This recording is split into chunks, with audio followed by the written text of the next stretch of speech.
हमारा नमस्कार। अभी थोड़ी देर पहले अमित शाह की दिल्ली पुलिस ने 1000 पन्ने की एक चार्जशीट दायर करी है यौन शोषण के गंभीर आरोपों में घिरे हुए ब्रजभूषण शरण सिंह के खिलाफ। भाजपा के बाहुबली नेता, रेसलिंग फेडरेशन के चीफ, भारतीय जनता पार्टी के सांसद अमित शाह की आंखों के तारे। इस 1000 पन्ने की चार्जशीट में करीब 500 पन्ने में दिल्ली पुलिस ने बेशर्मी की हर हद पार करते हुए यह साबित किया है कि कैसे यह पॉक्सो का मामला नहीं है और पॉक्सो के मामले में अपनी एफआईआर का कैंसिलेशन कराया है और क्लीन चिट दी है ब्रजभूषण शरण सिंह को। मैं आपके सामने एक बात रखती हूं और यह फैसला देश की जनता करेगी। एक अवयस्क लड़की इतने बड़े आदमी के खिलाफ पॉक्सो की शिकायत दर्ज करती है, यौन शोषण का आरोप लगाती है और फिर सारा तंत्र, सारी पुलिस, इस देश की सत्ता, इस देश की सरकार, सरकार के मंत्री, सरकार के सांसद मिलकर एक तरफ उस लड़की के खिलाफ खड़े हो जाते हैं और संरक्षण ब्रजभूषण शरण सिंह को दिया जाता है और उस लड़की को गलत साबित करने पर लोग तुल जाते हैं। सारा तंत्र एक तरफ है और उसके बाद उसके पिता के हवाले से वो बयान वापस ले लिया जाता है। यह देश की जनता तय करे कि क्या प्रभाव के तहत यह किया गया, क्या सत्ता का दुरुपयोग किया गया, क्या सारा तंत्र एक आदमी को बचा रहा था। क्योंकि अब एक बात साफ है, भारतीय जनता पार्टी का जो नारा है बेटी बचाओ बेटी पढ़ाओ, वो है बेटी डराओ और ब्रजभूषण बचाओ। पूरी तरह से यह बात साफ तौर से अंकित हो चुकी है। मैं आपसे पूछना चाहती हूं, पॉक्सो का जब गंभीर आरोप किसी के खिलाफ लगता है तो तुरंत कार्रवाई की मांग होती है और वो कार्रवाई होती है तुरंत हिरासत में लिया जाए। 45 दिन तक ब्रजभूषण शरण सिंह से पूछताछ तक नहीं करती Delhi police. Delhi police FIR तब दर्ज करती है जब सुप्रीम कोर्ट हस्तक्षेप करता है। दिल्ली पुलिस हिरासत में नहीं लेती, पूछताछ नहीं करती। एक बाहुबली व्यक्ति है, इसको आजाद घूमने और छोड़ दिया जाता है कि ये जाए और किसी भी विटनेस को टैंपर करे, किसी भी विक्टिम को डराए। कोई पूछताछ नहीं है। ये मीडिया में इंटरव्यू देके मेडल को 15-15 रुपए का बताते हैं। ये मीडिया में इंटरव्यू देके गुड टच और बैड टच की बातें करते हैं। ये अपनी शक्ति का प्रदर्शन रैलियों में करते हैं, लेकिन दिल्ली पुलिस 45 दिन तक आरोपी से, और इतने गंभीर आरोपी से, पूछताछ नहीं करती। आपसे मैं पूछती हूं, एक अवयस्क लड़की एक तरफ और पूरा तंत्र एक तरफ, क्या वो लड़ सकती है? क्या वो अपनी व्यथा को बता सकती है? मैं आपसे पूछना चाहती हूं, आपके घर में भी बेटियां हैं, आपके घर में भी बहनें हैं, पूरा तंत्र जुटा हुआ था। आज चार्जशीट फाइल होती है, लेकिन खेलकूद के मंत्री ने तो पहले ही भविष्यवाणी कर दी थी कि 15 तारीख तक चार्जशीट फाइल हो जाएगी। क्यों? उनको कैसे पता था? यह चार्जशीट दिल्ली पुलिस ने लिखी है या इस चार्जशीट को लिखने का काम भाजपा के कार्यालय में किया गया है? और कौन है दूसरी तरफ? इस देश की वो बेटियां जिन्होंने आपका मान बढ़ाया, जिनके साथ फोटो खिंचाते वक्त थकते नहीं थे मोदी जी, जिनको अपने घर की महिला लड़कियां बताते थे। 50 दिन से ऊपर हो गया, एक शब्द इस देश के प्रधानमंत्री से नहीं फूटा। यह अलग बात है कि उन बेटियों का अपमान, उन बेटियों के चरित्र पर सवाल उठाने का काम भाजपा के लोगों ने, इनके इकोसिस्टम ने किया और मोदी जी चुप रहे और मोदी जी संरक्षण देते रहे। लेकिन यह पहली बार नहीं हुआ है और यह अंतिम बार भी नहीं होगा। भारतीय जनता पार्टी हर बार संरक्षण आरोपी को, बलात्कारी को, जो यौन शोषण करता है उसी को देती है।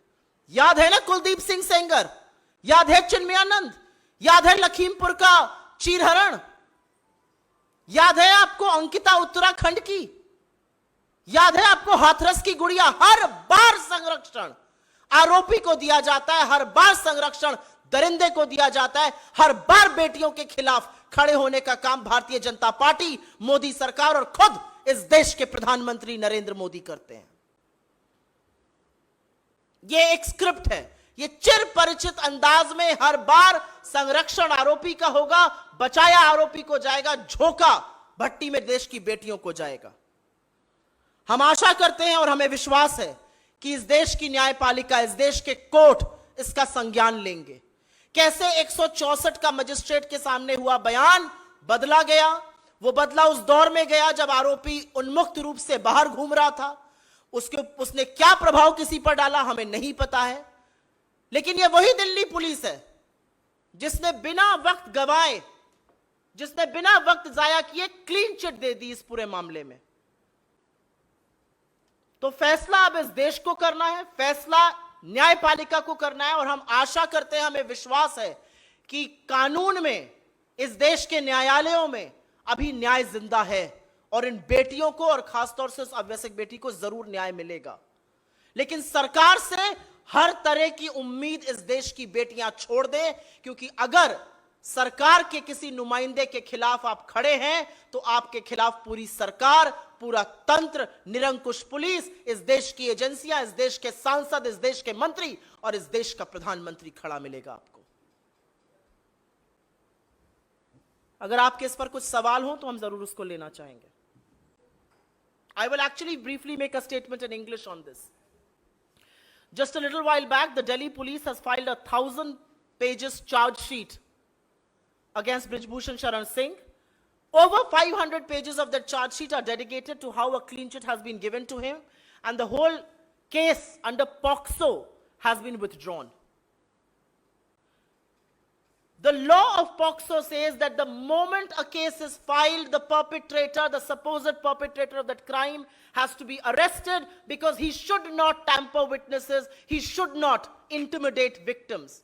Nothing of that sort happened with the BJP MP. Nothing of that sort. He was at large, absolutely free for 45 long days. He could have done anything. He was giving television interviews, calling the medalists 15 available for 15 rupees. He was talking about good touch, bad touch. He was talking about how he's going to teach a lesson to people. Not a word from the Prime Minister or the Home Minister of this country. The same Delhi police that took a month to file an FIR in the first place and had to do so after the Supreme Court's intervention was very quick to give a clean chit. But the reality is that when you have a man as strong and as powerful as Brijbhushan Sharan Singh and the entire government, the entire system, the agencies, the police, the MPs, the ministers all standing with him, what chance does a minor girl have to seek justice? That's the question people of this country and all of you should answer today.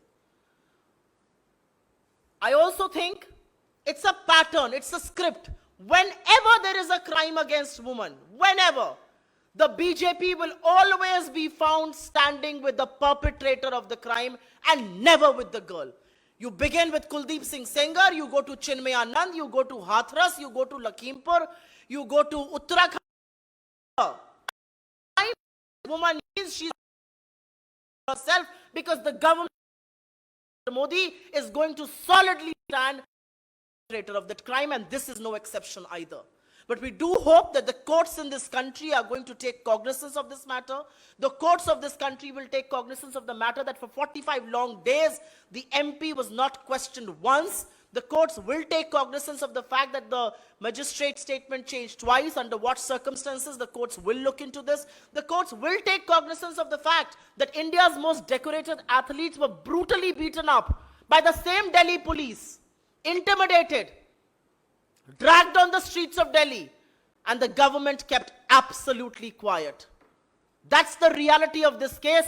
The Delhi police, along with its Master-in-Chief Amit Shah, stand exposed. But today I hate to say that the man who stands exposed completely before this country is India's elected Prime Minister, Narendra Modi, for his complicity, for his silence, and for the patronage he offers to perpetrators of crime. इस पर अगर आपके कुछ सवाल हो तो उसको हम लेंगे। जी।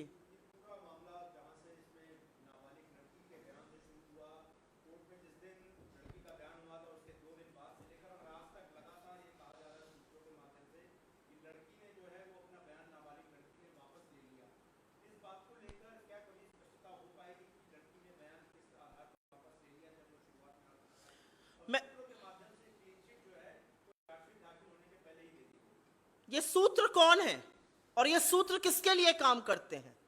ये सूत्र भारतीय जनता पार्टी के कार्यालय में बैठे हुए लोग हैं, पीएमओ में कार्यरत लोग हैं। ये सूत्र कौन है मैं जानना चाहती हूं। ये सूत्रों ने तो 15 दिन पहले ही कह दिया था कि कोई मामला ही नहीं है ब्रजभूषण शरण सिंह के खिलाफ। यह अलग बात है कि जब मीडिया ने उठाया तो दिल्ली पुलिस को उसका खंडन करना पड़ा। आज दिल्ली पुलिस ने फिर वही कर दिखाया। ये सूत्र कौन है? ये किसके लिए काम करते हैं? क्या ये वही सूत्र हैं जो भविष्यवाणी कर देते हैं कि 15 तारीख को चार्जशीट दायर होगी? दिल्ली पुलिस इस देश के खेलकूद मंत्री को रिपोर्ट करती है क्या? कैसे पता था उन्हें? कहां से उनके पास डेट आई थी? दिल्ली पुलिस एक स्वतंत्र कानून व्यवस्था बनाने वाली पुलिस है या अनुराग ठाकुर के ऑफिस में बैठकर एफआईआर लिखने वाली या चार्जशीट लिखने वाली पुलिस है? कौन है ये सूत्र? और आप गलत हैं, मैं आपकी इस बात का खंडन करती हूं। यह मामला बेटी के बयान से नहीं, यह मामला 17 अगस्त 2021 से शुरू हुआ था, जब विनेश फोगाट ने इस देश के प्रधानमंत्री को यौन शोषण के मामलों के बारे में अवगत कराया था और प्रधानमंत्री ने कहा था आपकी बात सुनी जाएगी, कार्यवाही होगी और आपके पास खेलकूद मंत्रालय से फोन आएगा। वो आज भी उस फोन का इंतजार कर रही है। 17 अगस्त 2021 को इस देश के प्रधानमंत्री को पॉक्सो की शिकायत, यौन शोषण के मामले के बारे में पता था। प्रधानमंत्री क्यों चुप रहे? क्यों दिल्ली पुलिस प्रधानमंत्री से पूछताछ करने नहीं गई जब पॉक्सो का मामला दायर हुआ? क्योंकि पॉक्सो का कानून यह कहता है और साफ तौर से यह कहता है कि अगर आपको पॉक्सो के मामले में कुछ पता चला है तो आपके साथ भी उतनी ही छानबीन होगी जितनी परपेट्रेटर ऑफ क्राइम, जितनी आरोपी के खिलाफ। तो ये मत बोलिए ये मामला इन लड़कियों ने शुरू किया। ये मामला 2021 अगस्त में प्रधानमंत्री को के संज्ञान में जब ये लाया गया तभी से शुरू हो गया था। और आज लगभग 2 साल बाद प्रधानमंत्री ने चुप्पी अपनी तोड़ी नहीं है और कार्यवाही हुई नहीं है।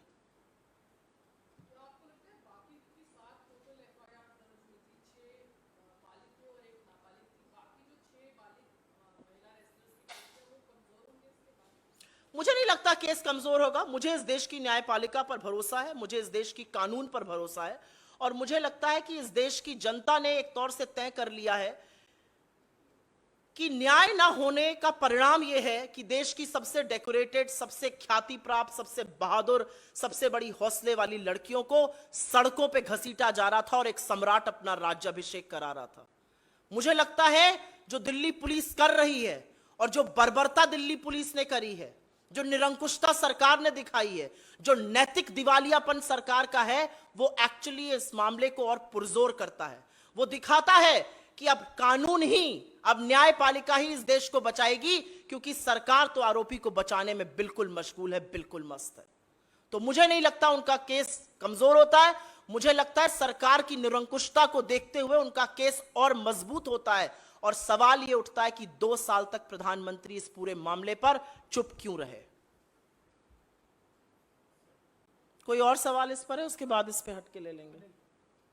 कोई और सवाल है? बताइए जी।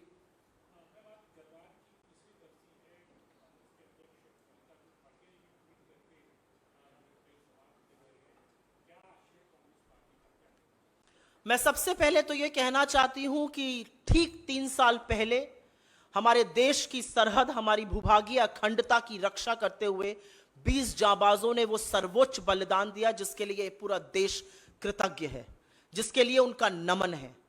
और उन 20 जांबाजों की शहादत के बाद आज उनके परिवार, आज उनका देश सच जानना चाहता है, क्योंकि उनकी शहादत के 4 दिन बाद इस देश के प्रधानमंत्री ने बिना पलक झपकाए पूरे देश के सामने यह झूठ बोला था कि कोई घुसा हुआ नहीं है, और उसका खामियाजा हम आज तक भुगत रहे हैं।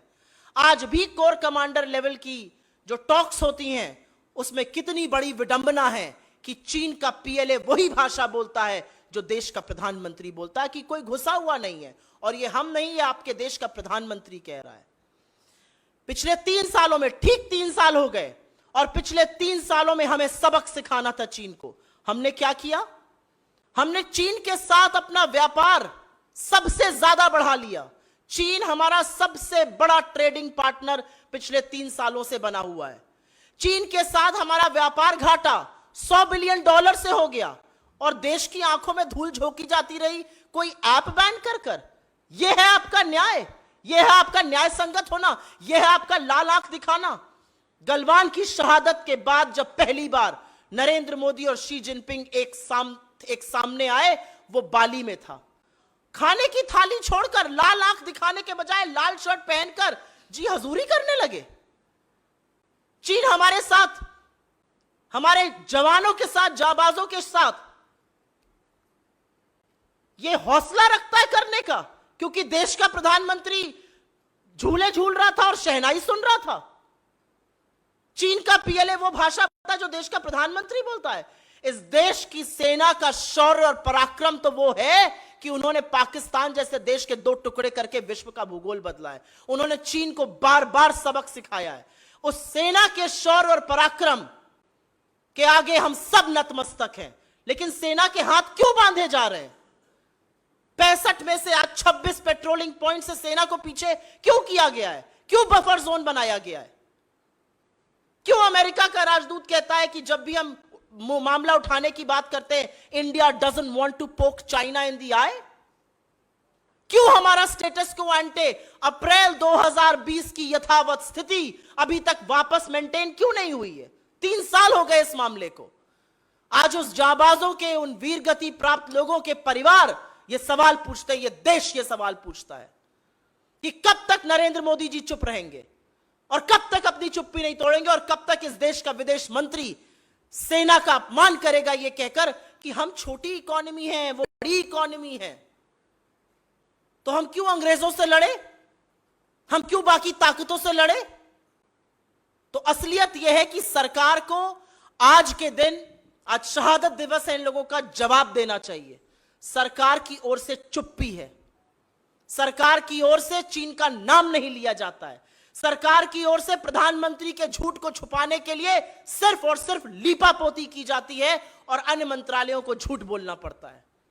लेकिन असलियत यह है कि चीन का नाम तो आपको लेना पड़ेगा और जाबाजों की जो शहादत हुई है उसकी कीमत चीन को चुकानी पड़ेगी।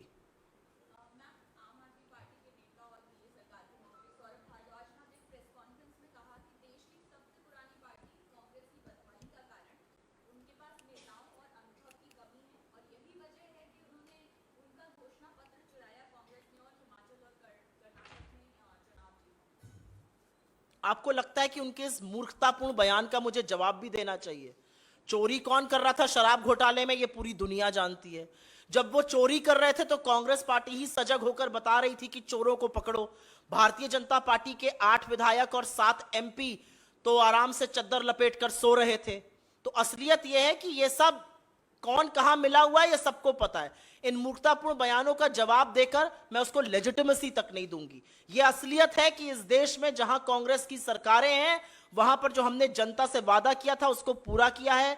चाहे वो राजस्थान, छत्तीसगढ़, हिमाचल में ओपीएस हो, चाहे वो कर्नाटका में 200 यूनिट बिजली के मुफ्त हो, फ्री बस सेवा हो, चाहे वो राजस्थान में देश की सबसे बड़ी हेल्थ स्कीम हो, चाहे वो छत्तीसगढ़ की न्याय स्कीम हो।